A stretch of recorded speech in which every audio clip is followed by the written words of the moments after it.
미국이 한국을 무시했던 과거에 대해 무릎을 꿇고 반성한 일이 밝혀져 화제가 되고 있습니다. 그것도 다름 아닌 이란 사태에서 일어났던 일이라 더욱 큰 충격을 주고 있는데요. 한국이 아니었다면 상황은 180도 달라졌을 것이라는 글이 알려지며 커뮤니티가 뜨겁게 달아오르고 있습니다. 과연 어떤 사건이 있었던 것인지 손에 땀을 쥐게 하는 오늘의 이야기 시작하겠습니다. 백악관 서쪽 건물 2층 회의실에서는 웃음소리가 계속 터져나오고 있었습니다.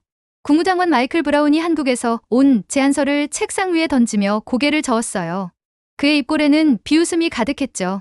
저는 그 자리에서 이 모든 상황을 지켜보고 있었습니다. 한국 주미대사로서 조국의 진심 어린 제안을 전달하러 왔는데 이런 모욕을 당하고 있었어요. 가슴이 뜨겁게 달아오르고 있었죠. 정말 웃기는군요. 한국이 우리에게 중재를 제안한다고요? 브라운 장관의 목소리에는 조롱이 섞여 있었습니다. 회의실에 앉아있던 다른 고위 관료들도 비슷한 반응을 보이고 있었어요. 국방차관이 손뼉을 치며 웃고 있었습니다. 중동 문제를 아시아의 작은 나라가 해결할 수 있다고 생각하는 건가요? 그들의 눈에는 한국이라는 나라가 단지 미군이 주둔하는 곳 정도로만 보이고 있었어요. 저는 얼굴이 붉어지는 것을 억누르며 차분히 말했습니다. 저희는 이란과 독특한 관계를 유지해왔습니다. 제재 속에서도 인도적 교역을 이어왔고 중립적 입장에서. 하지만 제 말은 곧바로 차단당했어요. 그만하세요, 대사님. 브라운 장관이 손을 들어 제지하고 있었습니다. 그의 표정에는 짜증이 가득했어요. 마치 시간 낭비를 하고 있다는 듯한 모습이었죠. 미국이 70년간 쌓아온 동맹 네트워크와 군사력으로도 해결하지 못할 문제를 한국이 해결한다고요? 브라운의 말에 회의실은 다시 웃음바다가 되었습니다. 저는 모욕감에 주먹을 꽉 쥐고 있었어요. 하지만 외교관으로서의 예의는 지켜야 했습니다. 저는 깊게 숨을 들이쉬며 다시 설명하려고 했어요. 저희 제안은 단순한 중재가 아닙니다. 이란과의 특별한 관계를 활용한 3자 협상 구조를. 브라운 장관이 완전히 등을 돌리고 있었습니다. 미국은 누구의 도움도 필요 없습니다. 특히 한국의 도움은 더더욱 필요 없어요. 그의 말에 다른 관료들이 고개를 끄덕이고 있었어요. CIA 국장이 자신만만하게 끼어들었습니다. 이란은 이미 우리의 제재로 무릎을 꿇기 직전입니다. 몇 주면 스스로 항복할 거예요. 그의 확신에 찬 목소리가 회의실을 가득 메우고 있었어요. 하지만 저는 알고 있었습니다. 실제 정보는 정반대라는 것을요. 이란은 제재에도 불구하고 오히려 더 강경해지고 있었어요. 그들은 완전히 잘못된 판단을 하고 있었죠. 저는 마지막으로 한 번 더 시도해봤습니다. 그렇다면 최소한 저희의 정보라도 공유해드리겠습니다. 이란 내부의 온건파와. 필요 없습니다. 브라운의 단호한 거절이 저를 막았어요. 더 이상 말할 수 없었습니다. 미국의 오만함이 절정에 달한 순간이었어요. 그들은 한국을 동등한 파트너로 전혀 인정하지 않고 있었죠. 회의가 끝나자 저는 황급히 청와대에 보고했습니다. 저희의 선의를 완전히 무시당했습니다. 그들은 한국을 동등한 파트너로 전혀 인정하지 않아요. 전화 너머로 한숨 소리가 들려오고 있었어요. 청와대 상황실에서는 이미 최악의 시나리오를 예상하고 있었습니다. 국가안보실 중동특별보좌관 김영수가 깊은 한숨을 쉬고 있었어요. 45세의 그는 옥스퍼드 대학에서 국제관계학 박사를 받았죠.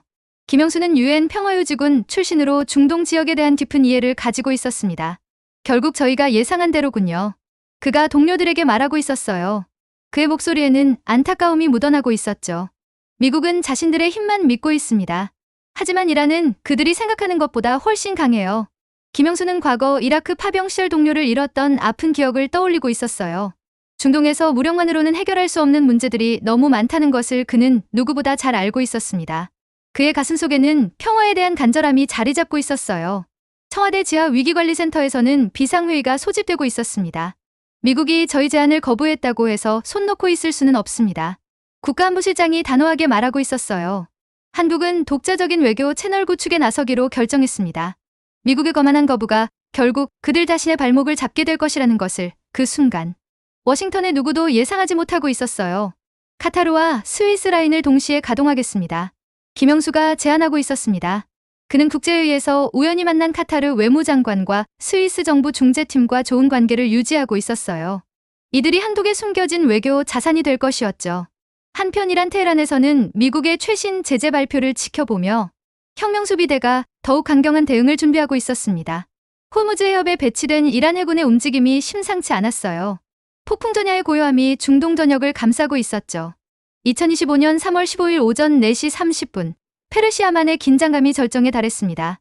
USS 링컨 항공모함과 함께 배치된 미 오함대가 호르무즈 해협으로 접근하고 있었어요. 다유항행작전을 개시한다는 워싱턴의 명령에 따른 것이었죠. 저는 그 순간 청와대 상황실에서 이 모든 상황을 실시간으로 지켜보고 있었습니다. 위성을 통해 전달되는 영상에는 거대한 미군 함대가 이란 영해로 향하고 있는 모습이 보였어요. 가슴이 두근거리고 있었죠. 이란 혁명수비대 해군은 이미 대기하고 있었습니다. 수십 대의 고속정과 미사일 보트들이 해협 곳곳에 숨어 있었어요. 이란군의 전술은 미군이 예상하지 못한 비대칭 전투였죠. 그들은 미국의 첨단 무기에 대응할 독특한 방법을 준비해왔습니다. 저희 정보팀이 파악한 바로는 이란이 중국과 러시아로부터 새로운 기술을 지원받았다는 것이었어요. 미군은 이를 전혀 모르고 있었죠. 오전 6시 첫 번째 접촉이 일어났습니다. 이란 고속정들이 미군 부축함에 접근하며 경고 방송을 시작하고 있었어요. 즉시 우리 영해에서 벗어나라. 하지만 미군은 계속 직진하고 있었죠. 긴장감이 극도로 치솟는 순간이었습니다. USS 링컨의 함장은 확신에 차 있었어요. 이란군은 우리 앞에서 벌벌 떨며 도망갈 것이다. 하지만 그의 예상은 완전히 빗나가고 있었죠. 이란군은 예상과 달리 정교하고 치밀한 작전을 준비해왔습니다. 저희가 수집한 정보로는 그들이 몇 달 동안 이런 상황을 대비해 훈련해왔다는 것이었어요. 미군의 안일한 생각과는 정반대였죠. 오전 7시 12분 상황이 급변했습니다. 이란에 대한 미사일이 미군 구축함을 향해 발사되고 있었어요. 미군의 방어 시스템이 작동했지만 이란의 새로운 전술에 완전히 대응하지 못했죠. 물 위에서 거대한 폭발음이 울려 퍼졌습니다. 상황실의 모든 사람들이 숨을 죽이고 화면을 바라보고 있었어요. 저도 믿을 수 없다는 표정으로 상황을 지켜보고 있었죠. 메이데이, 메이데이, 함체의 직격탄을 맞았다. USS 포터 구축함에서 긴급 구조 요청이 들어오고 있었습니다.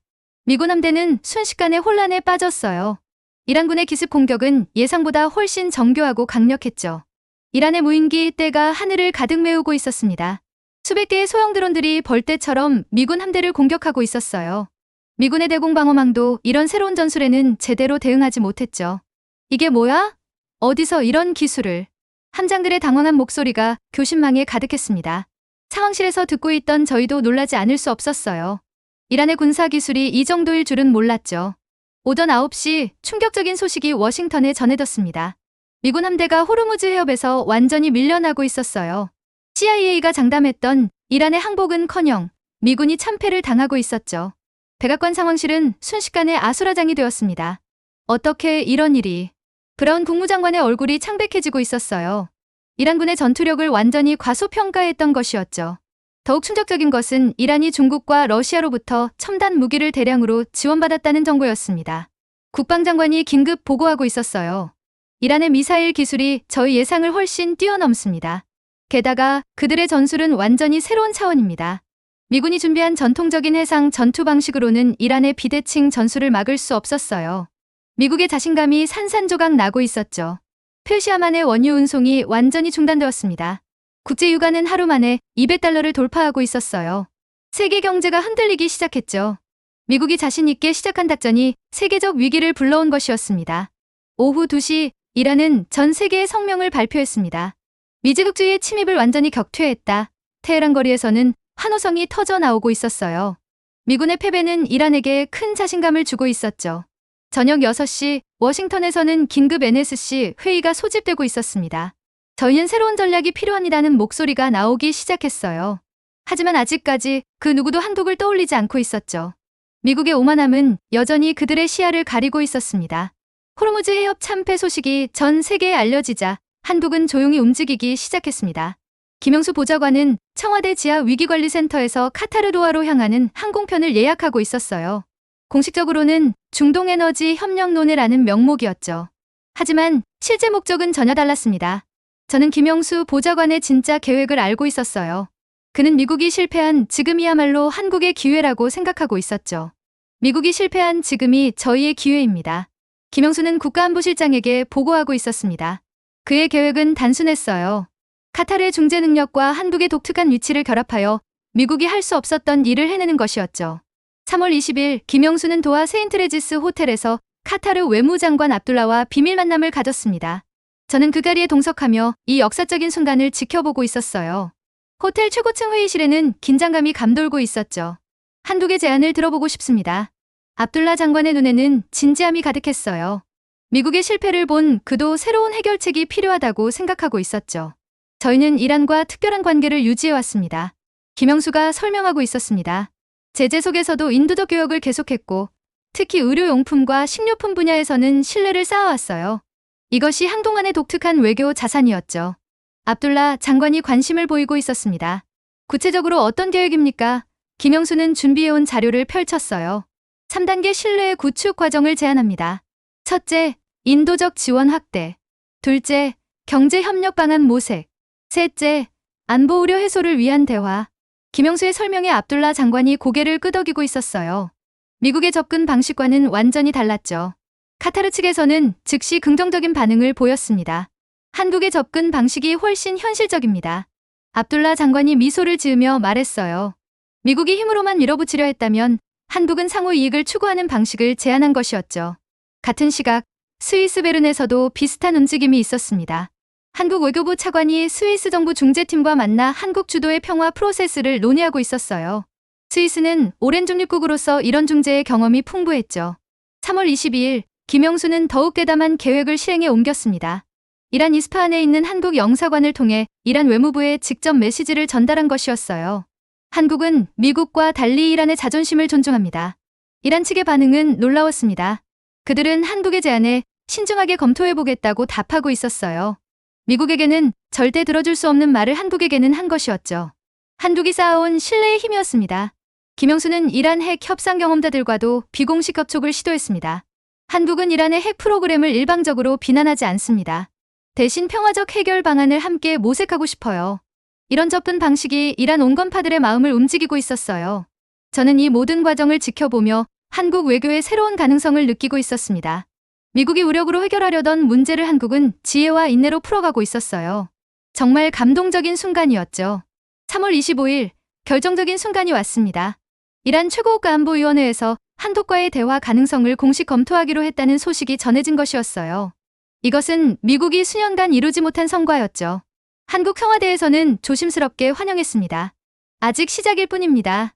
김영수는 동료들에게 말하고 있었어요.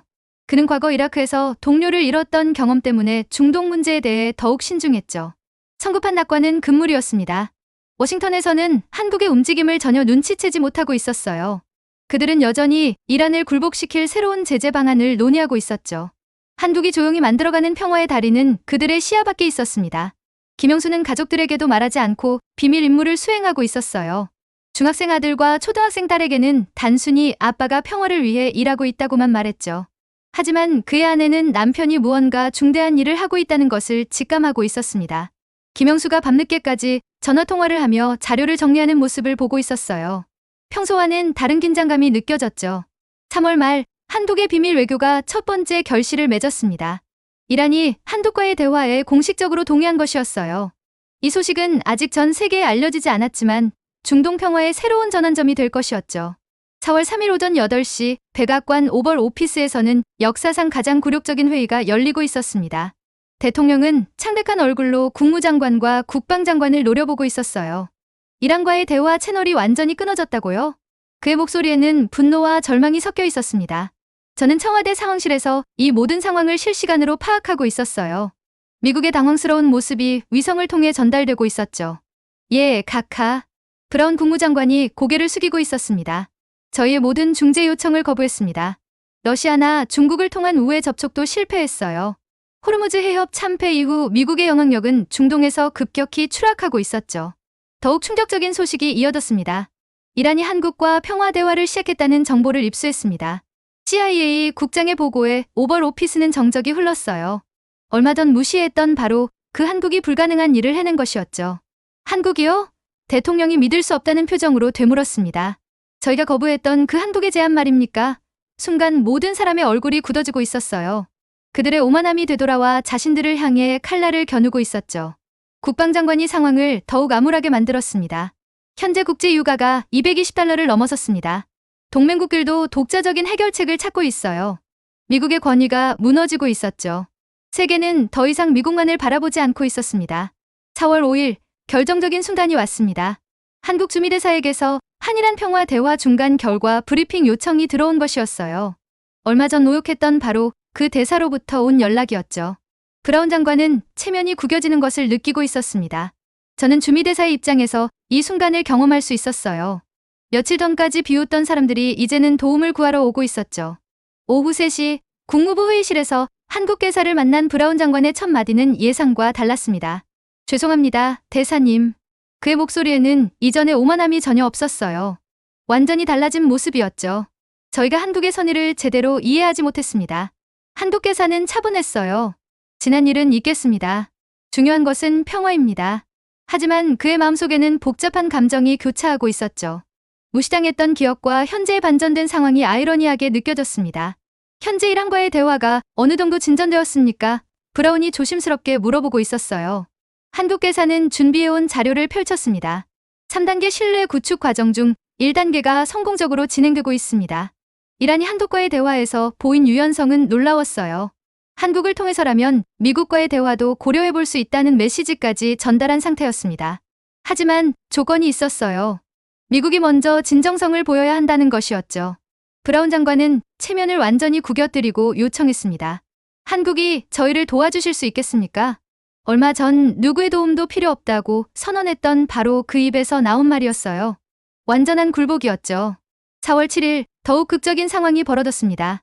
미국 대통령이 직접 한국 대통령에게 전화를 걸어 도움을 요청한 것이었어요. 한국의 중재 없이는 이 위기를 해결할 수 없을 것 같습니다. 70년 한미동맹 역사상 전례 없는 일이었습니다. 한국 대통령은 품격 있게 응답했어요. 동맹국으로서 당연히 도와드리겠습니다. 하지만 조건이 있었죠. 앞으로는 한국을 동등한 파트너로 대해주시기 바랍니다. 이 말에 미국 대통령은 물론입니다라고 즉시 답했어요. 청와대 상황실에서 이 통화를 지켜본 김영수는 감격하고 있었죠. 얼마나 오랫동안 기다려온 순간인가요? 한국이 더 이상 작은 동맹국이 아니라 필수적인 파트너로 인정받는 순간이었습니다. 저도 가슴이 뭉클해지는 것을 느꼈어요. 워싱턴의 언론들도 이 반전을 주목했습니다. 한국이 미국을 구원하다라는 헤드라인이 주요 신문에 실리고 있었어요. 미국의 정치권에서는 왜 처음부터 한국의 제안을 받아들이지 않았는가라는 비판이 쏟아졌죠. 4월 10일 한미 간의 긴급 실무진 회의가 열렸습니다. 이번에는 미국 측이 한국의 의견을 경청하는 자세였어요. 김영수 보좌관이 제시한 3자 협상 로드맵은 미국 측에게 깊은 인상을 주고 있었죠. 그들이 못한 일을 한국이 해내고 있었습니다. 미국의 강압적 접근과는 달리 한국은 이란의 체면도 살려주면서 실질적 성과를 이끌어내고 있었어요. 진정한 외교의 힘을 보여주고 있었죠. 4월 15일 카타르로아 세인트레지스 호텔 최고층 협상룸에서 역사적인 순간이 시작되었습니다. 한국, 미국, 이란 3자 대표단이 한자리에 모인 것이었어요. 김영수 보좌관이 수석 중재자로 앉아 있었고 그의 양옆으로 미국과 이란 대표들이 자리했죠. 저는 한국 대표단의 일원으로서 이 감동적인 순간을 직접 경험하고 있었습니다. 호텔 밖으로는 페르시아만이 내려다 보였고 협상룸 안에는 긴장감이 가득했어요. 세계의 이목이 이곳에 집중되고 있었죠. 오늘 저희가 여기 모인 것은 평화를 향한 용기 때문입니다. 김영수의 개회사가 협상룸을 가득 메웠습니다. 이란 외무차관은 의외로 온화한 표정이었고 미국 국무차관은 긴장한 기색이 역력했어요. 완전히 뒤바뀐 권력 관계였습니다. 며칠 전까지만 해도 미국이 주도권을 쥐고 있었는데 이제는 한국이 중재자 역할을 하고 있었어요. 정말 놀라운 변화였죠. 첫날 협상은 예상보다 순조롭게 진행되었습니다. 한국이 게시한 단계적 신뢰 구축 방안이 양측의 관심을 끌고 있었어요. 먼저 인도적 사안부터 해결하고 점진적으로 정치적 문제로 넘어가자는 김영수의 제안에 양측이 동의했죠. 이란 측은 놀랍도록 협조적이었습니다. 한국의 중재라면 신뢰할 수 있습니다. 이란 외무차관의 말에 미국 측은 당황하고 있었어요. 몇 달 전까지만 해도 자신들의 말은 들으려 하지 않던 이란이 한국의 말에는 귀를 기울이고 있었죠. 4월 16일 오후 첫 번째 돌파구가 열렸습니다. 호무즈 해협 항행 문제에 대한 원칙적 합의가 이뤄진 것이었어요. 상호 존중과 국제법 준수하에 자유항행을 보장한다는 내용이었죠. 미국이 원하던 바였지만 이란의 체면도 살려주는 절묘한 표현이었습니다. 김영수의 뛰어난 중재 능력이 빛을 발하는 순간이었어요. 저도 우리나라 외교관으로서 자랑스러웠죠. 하지만 진짜 어려운 문제는 아직 남아 있었습니다. 핵 문제와 제재 해제 문제였어요. 이 부분에서 양측의 입장차가 극명하게 드러나고 있었죠. 즉시 모든 제재 해제를 요구하는 이란과 핵 프로그램 포기 후 단계적 해제를 주장하는 미국. 김영수는 이 교착 상태를 깨기 위해 창의적인 해결책을 제시했습니다. 핵 프로그램 투명성, 재고와 인도적 제재 완화를 동시에 진행하는 것은 어떨까요? 양측이 모두 체면을 살릴 수 있는 방안이었어요. 정말 지혜로운 접근이었죠. 4월 17일 밤 협상은 위기를 맞았습니다. 미국 내 강경파들이 너무 많은 양보라며 반발한 것이었어요. 워싱턴에서 긴급 지시가 내려오고 있었죠. 협상을 중단하고 돌아오라. 순간 모든 노력이 물거품이 될 위기였습니다. 저희는 모두 긴장하고 있었어요. 이렇게 좋은 기회를 놓칠 수는 없었죠. 김영수는 즉시 행동에 나섰습니다. 카타르 외무장관과 스위스 중재팀에게 긴급 도움을 요청한 것이었어요. 72시간만 더 시간을 달라 하고 워싱턴을 설득해달라는 것이었죠. 국제사회의 압력이 미국 정부에 전달되었습니다. 한국 대통령도 직접 나섰어요. 미국 대통령에게 재차 전화를 걸어 평화의 마지막 기회라고 설득하고 있었죠. 한국이 보증하니 조금만 더 믿어달라는 간곡한 요청이었습니다. 결국 미국이 협상 지속에 동의했어요. 정말 다행이었죠. 4월 18일 마라톤 협상이 시작되었습니다. 72시간 동안 쉬지 않고 진행되는 협상이었어요. 김영수는 거의 잠을 자지 않으며 양측을 설득하고 있었죠. 그의 목소리는 쉬어가고 있었습니다. 하지만 의지는 꺾이지 않았어요.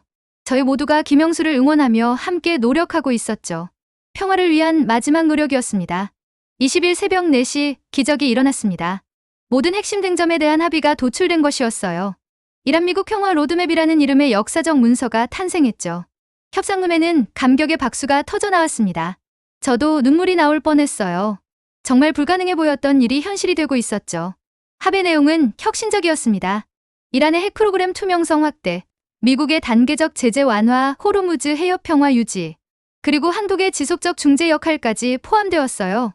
한국이 중동 평화의 핵심 파트너로 공식 인정받은 순간이었죠. 김영수는 가족들에게 문자를 보냈습니다. 아빠가 평화를 만드는 일에 성공했어요. 중학생 아들과 초등학생 딸에게는 아빠가 영웅처럼 보이고 있었어요. 아내는 눈물을 글썽이며 남편이 자랑스럽다고 답장했죠. 도하의 합의 소식이 전 세계에 전해지자 국제사회는 놀라움을 감추지 못했습니다. 한국이 해낸 불가능한 일이라는 찬사가 이어지고 있었어요. 무시받던 중견국이 강대국들이 못한 일을 해낸 것이었죠. 4월 21일 오전 공식 서명식이 거행되었습니다. 세계 언론이 주목하는 가운데 김영수가 중재자로서 중앙에 서 있었어요. 한국 국기가 미국, 이란 국기와 나란히 개양되고 있었죠. 한국 외교사상 가장 빛나는 순간이었습니다. 4월 25일 서울 청와대에서는 국가적 환영 행사가 열렸습니다. 도하 합정의 주역인 김영수 보좌관이 귀국한 것이었어요. 인천공항에는 수백 명의 시민들이 몰려와 평화의 영웅을 환영하고 있었죠. 저도 그 환영 인파 속에 있었습니다. 한국 외교의 새로운 전설이 탄생한 순간이었어요. 공항 로비에는 태극기를 든 시민들의 환호성이 울려 퍼지고 있었죠. 청와대 영빈관에서 열린 기자회견에서 김영수는 겸손했습니다. 이것은 한국 외교의 승리가 아니라 평화의 승리입니다. 하지만 그의 눈에는 자부심이 가득했어요. 과거 이라크에서 동료를 잃었던 아픔이 이제는 평화를 만드는 힘으로 승화되었습니다. 저는 그의 연설을 들으며 감동하지 않을 수 없었어요. 진정한 외교관의 모습이었죠. 전 세계 언론들은 한국의 기적을 연일 보도했습니다. CNN은 작은 거인 한국이 강대국을 굴복시키다라는 제목으로 특집을 방송하고 있었어요. BBC는 21세기 외교의 새로운 패러다임이라고 평가했죠. 한국의 위상이 완전히 달라졌습니다. 가장 극적인 변화는 미국의 태도였어요.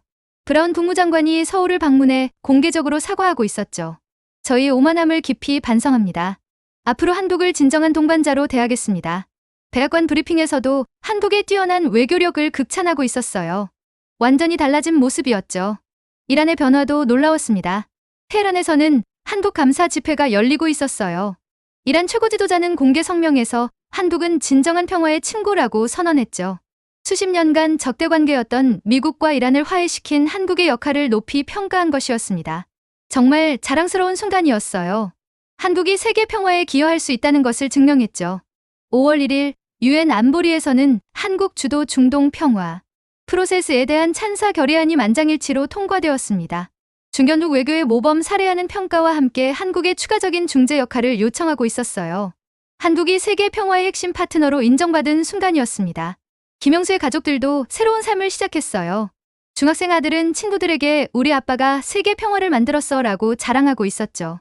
초등학생 딸은 커서 아빠처럼 평화를 만드는 사람이 될래라고 말했습니다. 아내는 남편이 진정한 영웅이라고 생각하고 있었어요. 정말 아름다운 가족의 모습이었죠. 경제적 효과도 놀라웠습니다. 국제 유가가 $70대로 급락하면서 세계 경제가 안정을 되찾고 있었어요. 한국 기업들에게는 중동 진출의 새로운 기회가 열렸죠. 평화중재국 한국이라는 브랜드 가치가 경제적 이익으로 이어지고 있었습니다.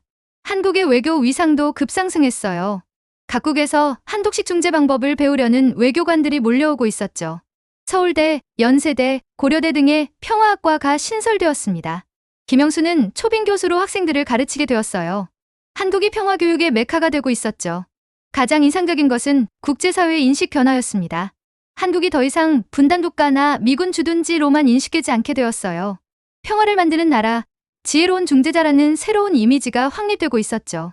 6월 15일 노벨 평화상 후보 추천 명단에 김영수의 이름이 올랐습니다. 전 세계 130여 개국이 공동 추천한 것이었어요. 불가능을 가능으로 만든 평화의 건축가라는 추천 이유였죠. 한국인 최초의 노벨 평화상 수상 가능성이 높아지고 있었습니다. 청와대에서는 K외교와는 새로운 개념을 발표했어요. 힘이 아닌 지혜로, 위협이 아닌 포용으로, 일방적 압박이 아닌 상호 존중으로 평화를 만드는 한국식 외교 철학이었죠. 이것이 새로운 글로벌 스탠다드가 되고 있었습니다. 김영수는 여전히 겸손했어요. 이것은 시작일 뿐입니다. 진정한 평화는 지속적인 노력으로만 가능해요. 하지만 그의 눈에는 확신이 있었습니다. 한국이 세계 평화에 기여할 수 있는 특별한 능력을 가지고 있다는 확신이었어요. 한국을 얕보던 미국이 개박살나고 한국 없이는 불가능했던 이란과의 휴전협정이 성사되었죠. 한국이 아니었으면 큰일 날 뻔했던 미국의 초긴급 사태에서 열쇠를 쥔 것은 바로 한국이었습니다. 휴전협정에 숨겨진 비밀이 드러나며 전 세계가 충격을 받았어요. 진정한 힘은 무력이 아닌 지혜에서 나온다는 것을 한국이 온 세상에 증명해 보인 것이었습니다. 7월 1일 김영수는 새로운 임무를 받았어요. 한국평화연구원 초대 원장직이었죠. 전 세계의 갈등 지역에서 한국식 평화 중재를 확산시키는 것이 목표였습니다. 한국의 진짜 힘을 보여준 그의 여정은 이제 막 시작된 것이었어요. 세계가 인정하는 평화의 나라, 대한민국의 새로운 시대가 열리고 있었죠.